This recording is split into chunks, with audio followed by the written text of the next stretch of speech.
Hello, I am Carly Levitt, and for my final project, I will be talking about overcoming fear. Ever since I was a child, I have had a fear of many things. My parents have been an incredible support system and have helped me conquer my fears in order to become a stronger person. Similar to Epaminondas, my mother also guided me through difficult times, which resulted where I am today. At the age of 10, my parents sent me to sleepaway camp with my cousin where I would learn to live on my own without parents. This was one of my biggest fear, which was leaving my parents. This summer camp is a 3-week sleepaway camp located in Maine for kids that want to have a fun summer, meet kids from all over the world. From a young age, I realized that my destiny was to learn to conquer my fears, which has helped me grow as a person. After crying for several days as soon as I got to camp, thinking that I needed to go home, I realized that I needed to conquer my fear and learn how to live on my own. After a week of having the best time at camp, I realized that I did not even want to go home. Therefore, this experience led me to go out of my comfort zone over the years and learn how to be independent and do different things on my own without my parents. On an individual level, after my experience at camp, I decided to go on a more adventurous experience in high school, such as attending a tennis academy in Florida for 2 weeks, studying abroad in Florence on a high school field trip, and going on a teen tour throughout the West Coast with people I've never met.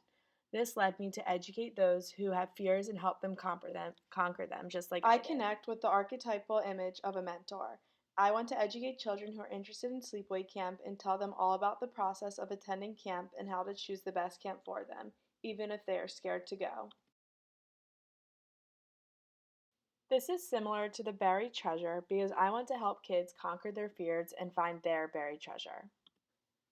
This also connects to the challenge that I chose, which was the journey to the underworld. This obstacle and challenge explains how no alive man has ever entered the underworld.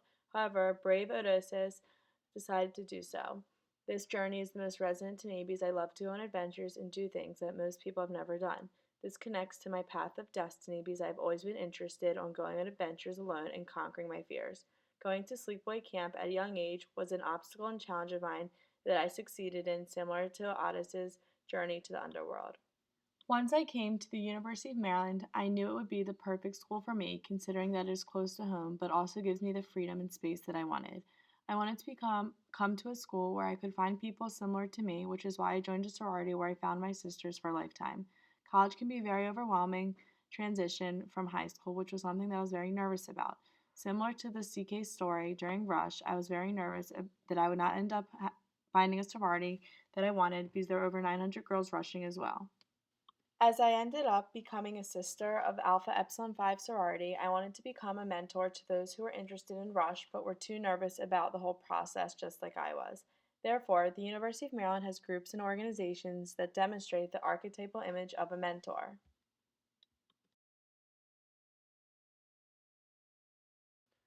On a particular level, I like in Magic Brocade and Stone Horse Story how the sons worked very hard and left their mother to go find her brocade. Both of the brothers went independently to save their mother and accomplish their goal. The brothers were both very determined and did not take no for an answer. This image of a mentor can be seen on a universal level through Girls on the Run, which is an organization where volunteers whose commitment and passion change lives of thousands of girls each year. This organization is dedicated to empowering girls to become healthy and confident women. My goal is to help others conquer their fears and live their life to the fullest. I know that this will take time and help from others, and that is why I would relate this experience to the mechanical horse story when the prince magically landed on a palace in India and ended up meeting the love of his life. While there were many obstacles that the prince had to fight for, he knew that he wanted to spend the rest of his life with the princess. The symbolism behind the story is that the prince got on the horse without given any direction, which led him to find the love of his life. I think that in life it is important to make decisions for yourself and not always getting the direction and being told what to do.